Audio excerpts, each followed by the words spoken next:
Welcome to Enica and the Xemtec Comet installation tutorial. This tutorial hopefully will give users of the Xemtec Comet smart meter converter a simple idea of how to configure the device and how to make sure that everything is working correctly. So I've already installed the Xemtec field configuration tool software onto the PC and got this going, and this is the first screen that you'll see.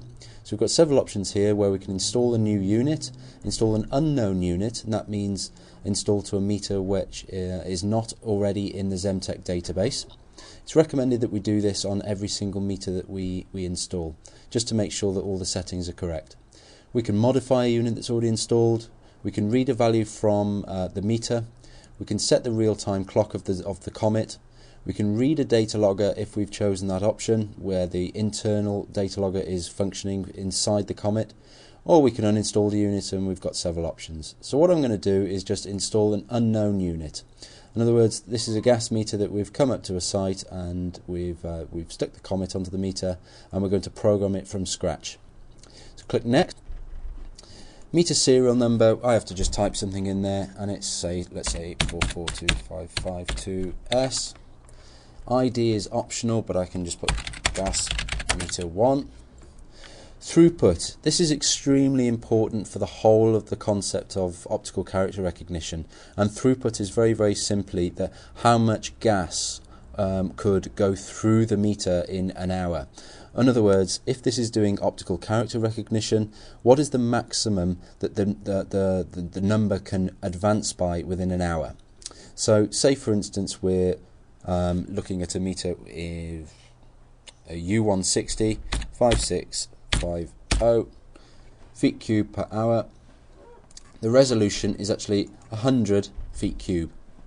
This is because we are looking at, on the right hand side of the optical character recognition, the very far right hand digit is actually worth 100 feet cube. We have to set the focus to 4 millimeters. That's whatever is set on the back of the device. Set it with a screwdriver. Click next. We attach the Comet. We connect the Comet up through the RJ11 connection, and we click next. Got a couple of options here, and we can have either pulsed output, we can have the internal data logger. GSM and SMS is not so important for now, neither is radio, but mainly pulsed output and data logger. For this instance I'm going to use simple pulsed output as it's the most common. Current weight set. If we leave that as it is at the moment, we can actually change that, and the device will auto-detect weight set. Weight set is essentially the fonts and the algorithms used for optical character recognition on different types of meters. We click next.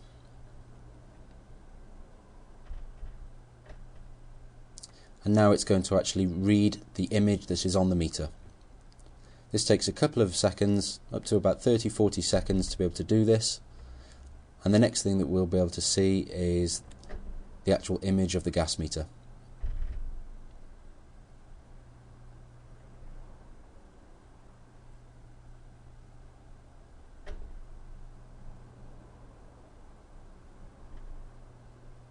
Okay, there we've got a gas meter with the register.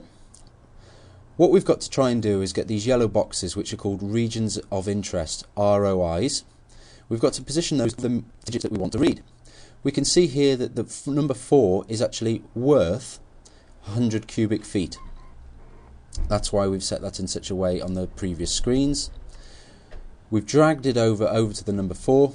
What we can do is click on this 0, and it gives us another region of interest. Okay, so the idea, we can use the mouse to just drag, make them wider, smaller, try and get the best fit that you can around the digits. Next thing to do is to click refresh image, and it focuses in on the digits that we want. If you click auto determine weight set, then the device tries to auto identify the font and the algorithms needed for OCR. It takes about 1 minute to 2 minutes to do that, so I'm not going to do it for this tutorial, but that must be done, and it is highly recommended that you do that. We've got a contrast function here that we can do brighter and darker. If I go towards brighter, over here, you'll refresh image and you'll notice it'll go lighter. If we go darker, it'll go darker. The idea here is that we want to get this confidence value to the highest possible. So what we recommend is that you play around with this slider bar, try and get the confidence as high as possible, as near as 100 as possible, and just move it around. Once you're happy with the settings, click Next. Now we're talking about the pulse mode settings.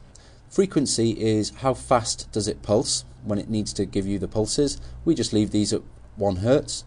And the pulse width is how long is a pulse worth in milliseconds. We leave that again at 64. Most data loggers can pick 64 milliseconds up, no problems.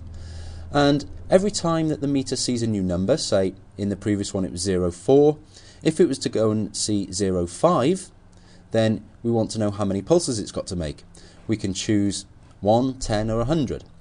So if the meter went from 0.4 to 0.5, you can either have it to make 1 pulse, or 10 pulses, or 100 pulses. Normally we just leave that at 1. The sampling period is the period with which it does its OCR, and normally we would recommend for gas meters anything between 6, 10, 15 minutes. Essentially the device sleeps, wakes up, looks at the value on the meter and does its calculation to say how many pulses do I need to make to be worth the value that is now seen on the meter. So let's set this to 10 minutes. We've got an option here of sending 10 test pulses just to check that the pulsing system is working properly. We suggest that you try that and connect that into a data logger to make sure that you're receiving pulses, or just put it onto a continuity tester with a multimeter and make sure that you hear it beeping. Click Next. We've now set this up because it's an unknown meter, we get an opportunity to save this type of meter in a database. So for this instance, let's say UGI U160, number of billing digits. In this instance we've got 2 billing digits and 0 non-billing digits that we are doing optical character recognition on. The serial regions of interest, if we're using serial connections to the meter, then we need to put the relevant amount. Regions of interest is ROIs and pulse ROIs. Because in this instance we're using pulsed output, we've got 2 regions of interest because we set 2 boxes up, 0 and 4. You can store the meter in the database. It says it's successfully stored. Click Next. Gives you a quick summary. Everything's okay. Click Next. And we're back to the start, and the Comet is now installed. Thank you ever so much. You've been listening to an Enica tutorial. If you need any support with these devices, please contact Enica on 01443 844 224.